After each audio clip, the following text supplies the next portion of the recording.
look on both sides. Has there been anything kind of unexpected? Obviously it's different when you're doing it in the classroom and then doing it on air, but then you really start to get live in a sense. Is there anything unexpected that maybe you've had to adjust, kind of go back to the drawing board with? Yeah, it's a trial and error process throughout this whole development of the hybrid kickoff and the kickoff return play. And we're just honestly just trying to feel it out and try to come along as fast as we can and take what we're seeing on the field and apply it to the next practice, the next meeting, and just see improvement in all areas. How limited are kind of what you can figure out with the inability to go full speed? I mean, how much do you have to kind of wait to figure out until you can kind of start hitting people and going all out? Yeah, you can go at a pretty high tempo. Obviously, we're not having collisions now in the OTA setting, but we feel like we can figure out the timing, at least in the spacing, relative to where the ball is and where it's fielded and things like that. So I feel like we have a pretty good grasp on it right now. How much of the other league film have you looked at? Of the XFL stuff? I mean, we studied it quite a bit leading up to, the players coming back. Our analytics people did a hell of a job on that. Me, Brav, Vrabes, Kevin, we sat down for a lot of time and met on it, just talking through schematics and how that play is similar and different to what we're going to be doing. So I think there's some similar concepts that carry over, and we'll use some of what we saw in that in that other league stuff, but the play is different from the XFL. It is. It's a lot different. Do you have different type players, Bubba, on either return or coverage than you would have in before this change? Yeah, I think so what we've done is we've repped quite a bit of skill players as far as the body types. We've repped pretty much all of our skill players back there, receivers, even some of the tight ends. We've repped a good bit of the running backs. Everyone has really gotten more ball handling than we've had in the past. And I think on the flip side of it, on the coverage aspect of it, you are going to see more, defensive players, and I think that you're going to see some bigger body types on that unit. The coordinators got together to make these changes, or right. to suggest these changes, I should say. Are you talking to any of them around the league right now, or are you in your competitive silo trying to come up with your own stuff? There's a handful of guys that I've talked to. I don't like to share a lot of things that I think or how I see it, but no, there's definitely a handful of guys that I trust and can, I would say, confide in, I guess, share similar ideas and see what they're doing. It was more on, I would say, more communication with other guys earlier in the process than now, since we've started on the field. Is Tyler Huntley involved? Say that again? Is Tyler Huntley involved in the return game? We haven't used him back there. No, we haven't used him back there, but I mean, we could, Tony. We could see what it looks like. And you've got to conceal a lot in the preseason, I would imagine, right? I mean, this is a whole new world for everybody. But how do you practice it at game speed if you don't use some of it? What I think is beneficial for the play overall is compared to how the kickoff and kickoff return play was in the past. So now, obviously, with the play, you eliminate the speed and the space on the rep. So in the past, you wouldn't be able to rep as many kickoff and kickoff return plays within a special teams period. Now you have eliminated the running portion. Really, that's why you wanted to have less reps back in when it was like back with the older kickoff. Now you can probably get more reps because you're eliminating the speed. You're not taking as much. You're taking more off of their legs. So I think that definitely plays a factor. Bubba, you have Cade back in the building. Yeah. How has he been, kind of being back in here? How do you think this last year how do you think you sort of dealt with this last kind of year since you guys let him go and now brought him back? I think he's been good since he's been back. He really has. I think that, I think he's learned a lot. I think that he's grown up quite a bit. And I think that we've seen a good bit of improvement in all areas of his kicking performances to this point. How can you tell, well, he was pretty good in practice before, but it was the games that didn't go so Yeah. I think that I think time will tell. Yeah, I think time will tell. So we're excited to have him back, and I think he's worked hard to get back to this point. Has Kevin given you his blessing to use anybody that you want in the return game for these kickoff returns in terms of star skill players and whatnot? I would say to a degree. Yeah, I would say to a degree. I think across the league you're going to see more high-profile players back there. I think, just guys that are good with the ball in their hands, because there's elements to this play that play like a kickoff play. There's like a true kickoff kick return play. There's elements of the play that could look like more of a punt return. And I think you're going to see a variety of schemes in that sense. I think you're going to see some schemes that you're going to try to get on guys quicker, and it's going to look more like a punt return. I think you're going to see some teams that will have schemes and plays that look like the old kickoff return where you're going to retreat in your blocking technique. So I think you're going to see a variety of things, and you're going to see a lot of different body types back there. Well, I know you've known Hines for a while, Yeah. obviously, but to get him back after that injury he went through and how hard he's working, like, what can you just say about him and what he might add as a return guy? Yeah, I mean, first off, great kid, great player, great teammate.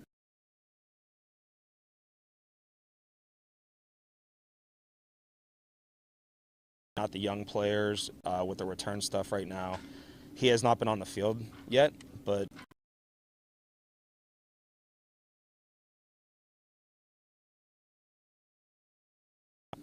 When we talked to you, Brad, yeah, you indicated players were volunteering to be on this. yeah.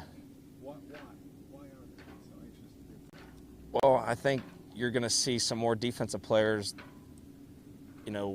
maybe wanting to get involved because, first off, I think that this play is going to impact the game a lot more than people think. I think that there's an opportunity for both the coverage team and the return team to have big plays. And, a lot of times, guys, like in the past, I would say you'd have some pushback on starters wanting to be on the unit because being on the kickoff unit in the past was hard because you're starting to run, whether it was kicking off from the 30 or 35, that's a long way to run and then go right to a defensive play. That is hard. Okay, that's hard to do. Now you're eliminating the space of the run. There's a lot of elements of a defensive play in there.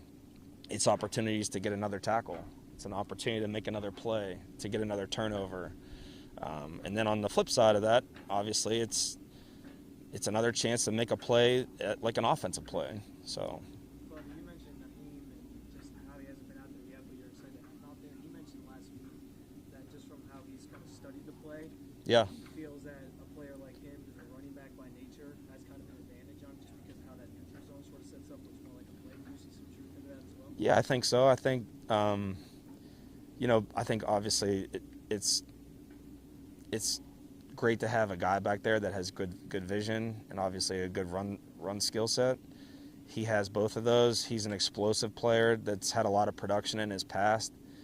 I know he has multiple punt returns from me, and he had multiple kick returns when he was in Buffalo. And I think all that will translate into the new play. I really do. You've done all this work on the new kickoff. Yeah. Do you feel like you have a good handle on how it's going to look week one, or does it still feel like a mystery? No, I mean, I think I do. I think I have a good feel on it. And I know that throughout training camp, once we get the pads on, there's definitely going to be some trial and error things that we're going to mess around with.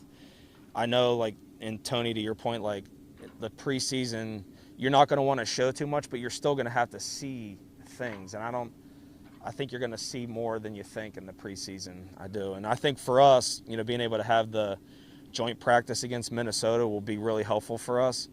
And when we practice it, and when I plan on going at it a good bit in training camp, we're going to have to practice hard, and we're going to practice it a lot. So we have to be on top of it and be ready for it. During the off-season workout program, because it's so new, have you been devoting more time in the classroom or on the field, or you just kind of replace the time that you normally do for kickoff with these new kickoff rules? I'd say there's definitely been more time put into the new play. Yeah. Dustin, excuse me, Bubba, do you have any plans to try to basically keep Dustin healthy? With the pulled muscles and Yeah. Wait, look at that. I'd say tackles inside the 20 will help us. Yeah, I'm sure. That'd be great. Yeah. don't yeah. If we can limit his time where he has to chase a returner would be helpful. I'm curious. The other, and I understand that's a superficial answer on the first one, but he had a history. Yeah, was and the same type of thing happening with him. I think last year I think he did a good job of communicating with us on the volume of kicks in practice. I think we saw really good results from, I would say, lower volume of kicks and kickoffs. So I think that'll have to be consistent with this season upcoming. And I think that he's a professional. He really is. He's a professional, and I trust him, and those other specialists have done a good job. So is that why 3 kickers on the roster currently is to help maybe alleviate some of the wear and tear on Dustin's leg? Right. So he hasn't been here that much in the off-season program. He's been training in Tennessee, and he'll be back for minicamp. I know that. Lucas gives us another leg for sure. He's a talented kid that also can punt. So it's advantageous for us to be able to carry a guy that can both kick and punt, kicks off well, and he's a right-footed guy. So now you have a right-footed punter and a left-footed punter in practice. So You Just a couple more. You joke about Dustin making tackles, but could this new kickoff rule expose kickers to maybe having to do more of that? I think you're kind of there by themselves back there. Yeah, I think you're going to have to, I would say, spend more time with the kickers on, true tackling technique. And we've actually talked to the defensive secondary coaches about getting with our guys on some of the drills that they do. So, yeah, I think that you're going to have to anticipate that those guys are going to have to make a few more tackles. Pretty good. Thanks. Garo, your Premium wouldn't like this rule. Say it again. Garo, your Premium wouldn't like this rule. You know that name? The name sounds familiar. Who is that? Dolphins. Way back kicker who was Okay. 5'5" and didn't have any tackling. Yeah, imagine Gary Anderson, making a tackle on this. Yeah, I don't think so. Appreciate it. Thanks. Thanks, Bubba.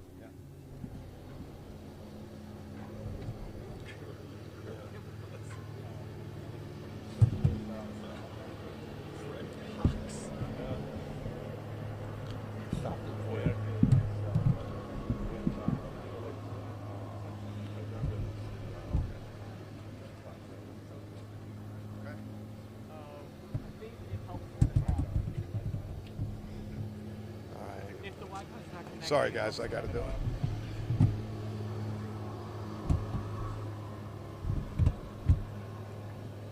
Is this the most number of cameras and mics we've had?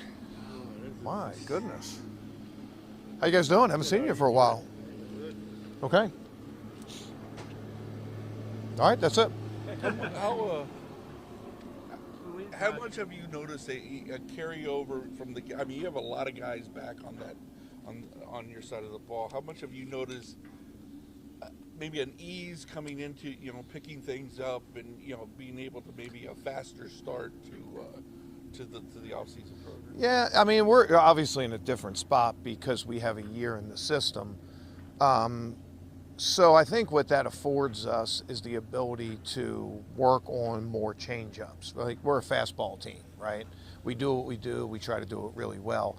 But there were some things that we sort of held back last year, just from a standpoint that we sort of triaged it and said, okay, what can we reasonably expect to get good at and to master in one off season? So we had to sort of pick and choose, but that now gives us a little bit of time because now we don't have to work on the fastball. Now we can, we can add different pitches, and you guys will get tired of my baseball analogies, but really that's what it is. We don't want to get away from the fastball, but it does give us a chance to work on some change-ups and some secondary pitches and add to our scheme. Just in general over my years, it seems like you sort of, I guess, rotate 20% of your schemes every year, right? Some things fall out of favor, some things lose their effectiveness, and then there's some new things that start trending across the league. So I mean that's just natural, but I do think there's some some things that we can get to that we purposely sort of held back a little bit last year. When we talked to Kevin last week, he said you and he watched the film together and saw a lot of improvements that could be made. So what would he be talking about? What did you have to do better? Yeah, I mean, I think, well, first of all, you start with red zone, right? We played really well in a lot of areas. Red zone wasn't one. And, you sort of dice that up a lot of different ways. And, red zone's one of those things that you don't get a ton of reps on. So, whatever, you flip a coin limited number of times, it can change. It's funny, I was watching a team this morning that was a top red zone defense.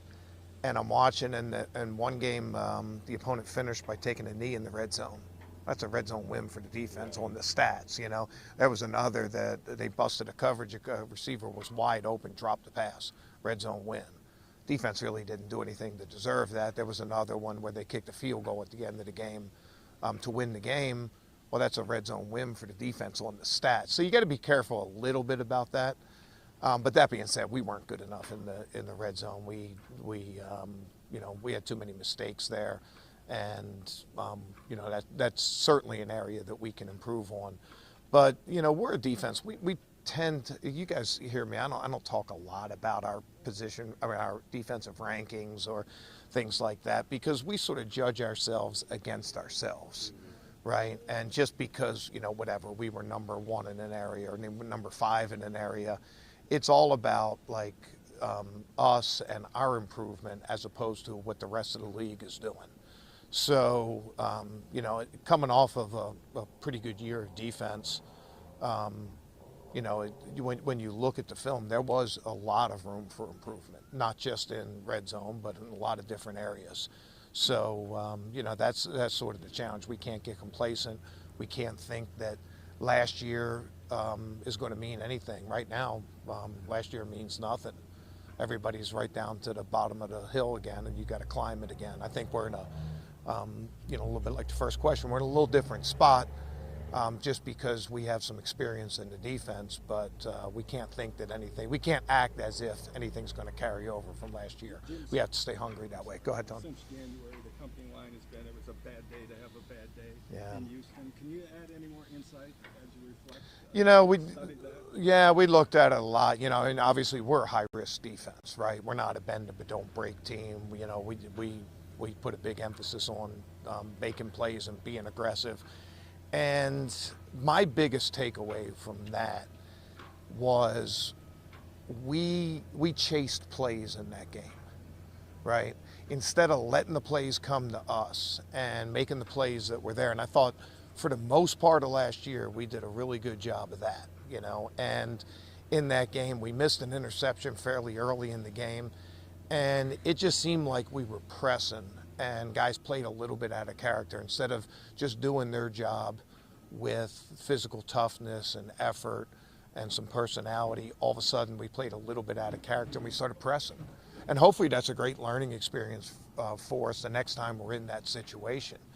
And I think the message is, when you get in those games, it's who can be themselves the best. And I think that that wasn't us when it came to like just letting plays come to us. You could see it on film quite a bit. Guys were pressing, guys were trying to make the play of the game. And we learned a very hard lesson, and we paid a dear price for that. Hopefully we can use that to our advantage as we go forward. Jim, when you mentioned chasing plays, I think I have an idea what you mean. Just a couple of examples. How does it show up? Well, yeah, I mean, like it's a quarterback scrambling and you drop your coverage to try to get the quarterback, or you jump the first move of a receiver trying to make an interception, or you run under a block because you're trying to make a tackle for a loss. I think you saw all those things pop up. You're playing a deep zone and you get a little bit antsy because you're trying to play tight and make a play that maybe isn't yours to make. We have an expression on defense. We call it, "Don't farm land that's not yours." And we like I said, we made that mistake.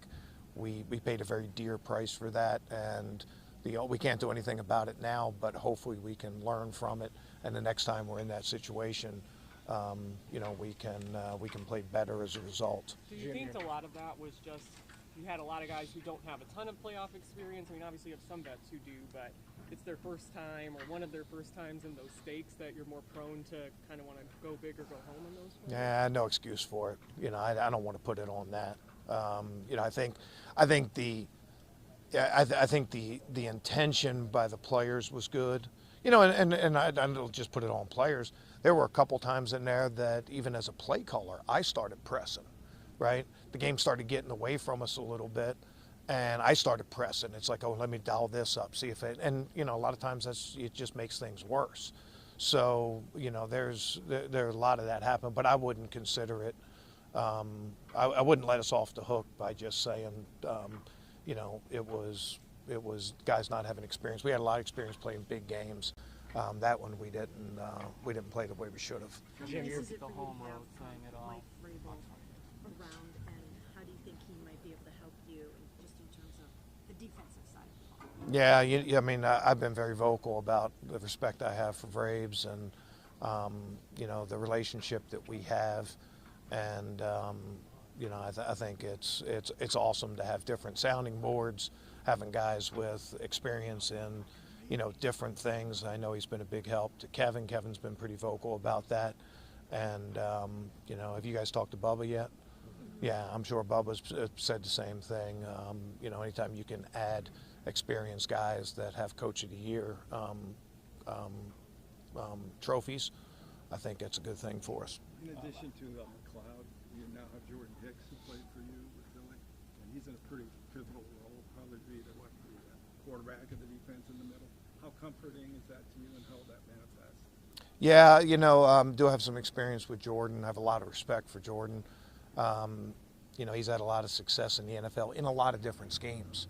His rookie year, he played in one scheme in Philly, and then continued with me, I think, for I think it was 3 years. Changed schemes, Arizona, changed schemes, Minnesota twice, had sort of scheme change, and he's remained a good player through all that. So I think the familiarity with the scheme is probably a little bit overplayed, but I would say this about Jordan. Number one, he's a playmaker. Number two, he is an outstanding communicator.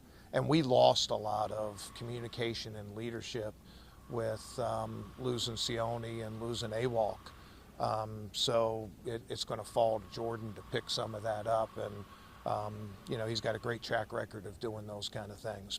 Jim, the difference just between the home and road performance for defense. Any thoughts on what was going on there? Yeah, that's another thing we looked at real hard. I think the first thing that needs to be said there, I think it's a good thing that we play so good at home. I mean, it's like, okay, but then again, you look at it and it's like, okay, if the splits where we played good on the road and great at home, okay, but we looked at a lot of different ways, and I'll give you just one example. There was no difference at all between our pressure rate at home or on the road, right? Our pressure rate was almost identical, but our sack numbers were way up at home as opposed to on the road. We diced it a lot of different ways. We had a game at the end of the season that we were trying to get through to the playoffs. So it's like, okay, well, let's scratch that game and see where it was. The first Houston game, we were getting ready for a Thursday night game. The game was pretty much in hand. We emptied the bench, and okay, so some of those stats, okay, let's throw those away. Okay, there were some games we had, a couple key injuries. Let's try to throw those away. Even when you get rid of those things, the splits were still there, right? The splits were still there, and we looked at play calling, and it's like, okay, I don't think I called it different at home or away, but let's take a look at it. Our percentages of man, zone, blitz were pretty much identical for man and for home and away. So, I think that in some ways it's something to keep an eye on. It's something to, for us to continue to emphasize. but you also don't want to overreact, right? You know, you're talking about basically 6.5 games, and it's like, okay, does this change, or does this mean that we should change things on the road, or should we just have more time on task and keep persevering? I sort of tend toward the latter on that. Was there more of the chasing? We got thing time for on two that? more. What's that? The chasing thing you talked about? Was it No, I don't think that was it at That all. wasn't it either? Yeah, I don't think that was it at all. I mean, I think there again, you have to take some of those games and say, okay, well, is this like what's the circumstance? The last Cincinnati game, what's the circumstance? Should you be judged on that? Probably not. You know, like a couple end games. But then again, like there's other things, and you know, again, there's some stuff that maybe you don't want to overreact to. Again, pressure rate almost identical home and away. Our sacks were way up at home.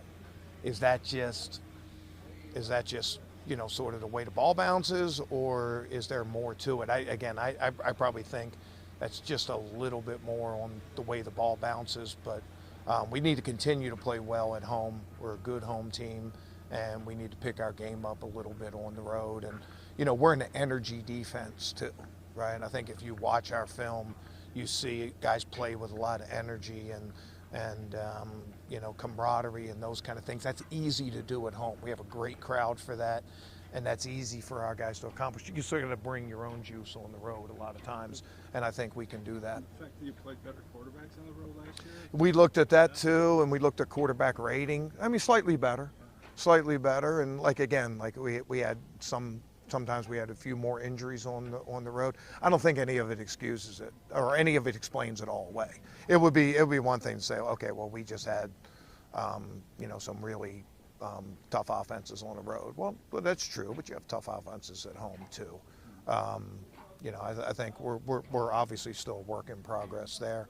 It's on our radar, but we don't want to put it so much on our radar that we take away from what we did well and change the things that we do well. What does Last one? Jacques Césaire bring to the table, and is there a little change of philosophy up front with him, or how are things going? No, really no change of philosophy. We're an attack team up front. Jacques has experience in that. Jacques did a Bill Walsh internship when I was in Philly, and that was his first introduction to it. I thought he did a really good job at Houston last year. I have some guys on that staff that know him really well. He brings a former player perspective. He brings a lot of energy here. He is a very demanding coach. He played the position in the NFL for a long time. He's got experience in a lot of different ways. And probably the biggest thing that I want to say respect about Jacques. Jacques played 9 or 10 years. I'm not sure exactly what it is. But when he started his coaching career, he started at the bottom.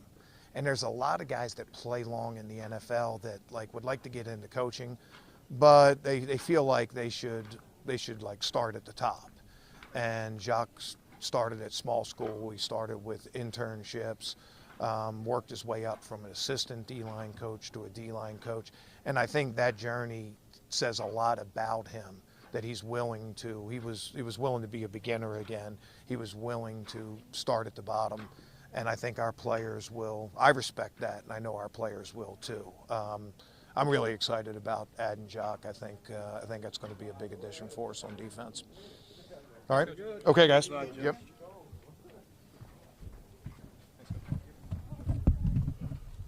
guys can leave your stuff here, and we'll bring you back out at 11 when practice starts.